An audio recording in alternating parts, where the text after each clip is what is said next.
ಇನ್ನು block buster cinema 1999ರಲ್ಲಿ ಬಂದಂಥ ಸೂರ್ಯವಂಶ ವಿಷ್ಣುವರ್ಧನ್ ಅವರು ದ್ವಿಪಾತ್ರದಲ್ಲಿ ಅಭಿನಯಿಸಿದಂಥ ಇನ್ನು ಈ ಸಿನಿಮಾದಲ್ಲಿ ವಿಷ್ಣುವರ್ಧನ್ ಪುತ್ರನ ಪಾತ್ರ ಮಾಡಿದಂಥ ಬಾಲನಟ ಇನ್ನು ನೆನಪು ಮಾತ್ರ ಅಂತಲೇ ಹೇಳ್ಬೋದು. ಹಾಗಾದ್ರೆ ಏನಾಗಿದೆ ಇಲ್ಲಿ ಸಂಪೂರ್ಣ ಮಾಹಿತಿ ನಿಮಗೆ ಕೊಡ್ತೀನಿ. ಅದಕ್ಕೂ ಮುನ್ನ ಚಾನಲ್ ಸಬ್ಸ್ಕ್ರೈಬ್ ಮಾಡಿ ಸ್ನೇಹಿತರೆ. ಸಾಕಷ್ಟು ಸಿನಿಮಾ ರಂಗದಲ್ಲಿ ಹೆಸರು ಮಾಡಬೇಕಂತ ಕನಸುಗಳನ್ನು ಇಟ್ಕೊಂಡಿದ್ದಂಥ ಅದ್ಭುತವಾದಂಥ ಬಾಲಕಲಾವಿದ ಅಂತ ಹೇಳ್ಬೋದು.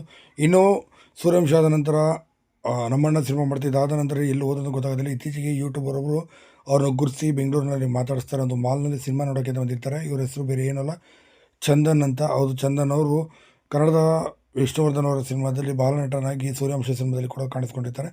ಇನ್ನೊರಿಗೆ ಕೇಳಿದ್ದಕ್ಕೆ ಎಲ್ಲಿ ಸರ್ ಹೋಗ್ಬಿಟ್ಟು ಕಾಣ್ತಾನೆ, ನಾನು ಆಸ್ಟ್ರೇಲಿಯಾದಲ್ಲಿ ಈಗ ಟೆಕ್ಕಿಯಾಗಿ ಕೆಲಸವನ್ನು ಮಾಡ್ತಿದ್ದೇನೆ ಮತ್ತು ಸಾಫ್ಟ್ವೇರ್ ಇಂಜಿನಿಯರಿಂಗ್ ಕೂಡ ಕೆಲಸ ಮಾಡ್ತೀನಿ. ಸಿನಿಮಾ ರಂಗದಲ್ಲಿ ಗೊತ್ತಲ್ಲ ಈಗಿನ ಪರಿಸ್ಥಿತಿ. ಸಿನಿಮಾ ರಂಗನ ನಂಬಿಕೊಂಡು ಜೀವನ ಮಾಡಿದ್ದರೆ ಭಾಳ ಕಷ್ಟ ಆಗೋದು, ನಮ್ಮ ಜೀವನ ನಡೆಸೋದಕ್ಕೂ ಕೂಡ ಸಮಸ್ಯೆ ಆಗ್ಬಿಡೋದು.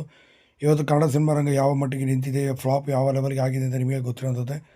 ಇನ್ನೂ ಅವಕಾಶಗಳಿಗಂತೂ ಆ ಥರ ಸಿಗಲೂ ಇಲ್ಲ. ಹಾಗಾಗಿ ನಾನು ಓದಿನ ಕಡೆ ಗಮನ ಕೊಟ್ಟು ಇವತ್ತು ಟೆಕ್ಕಿಯಾಗಿದ್ದೀನಿ ಅಂತ ಕೇಳಿದ್ರು. ಇನ್ನು ಸಿನಿಮಾ ರಂಗಕ್ಕೆ ಬರೋದಿಲ್ಲ ಅಂದರೆ ನೋಡೋಣ ಸರ್ ಮುಂದಿನ ದಿನಗಳಲ್ಲಿ.